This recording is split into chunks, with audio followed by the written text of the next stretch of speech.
Yeah, I like this particular, it was a seminar I did.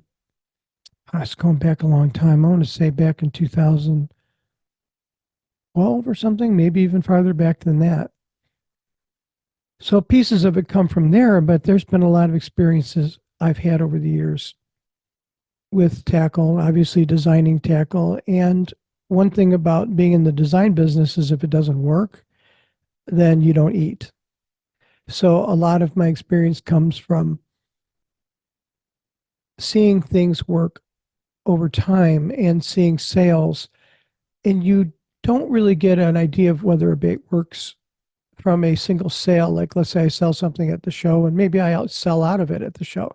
That doesn't mean the bait works. If it's a new bait, people have got to get out there and try it.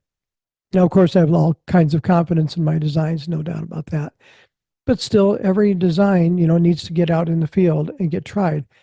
And then when you know a bait is really doing well, when it resells. In other words, people come back and they buy again and again and again.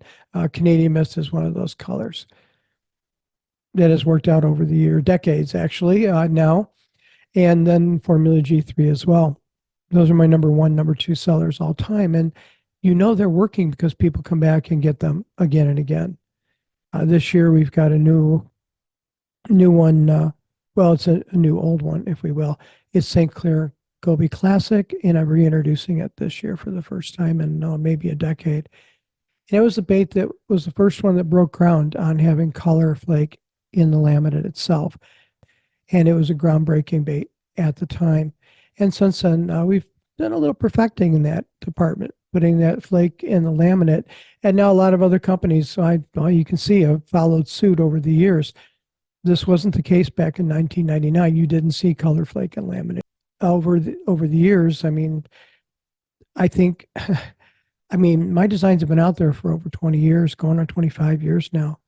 And I know that, well, there's certain companies that have just out and out copied my designs. But I think a lot of people are noticing that, yeah, these designs work.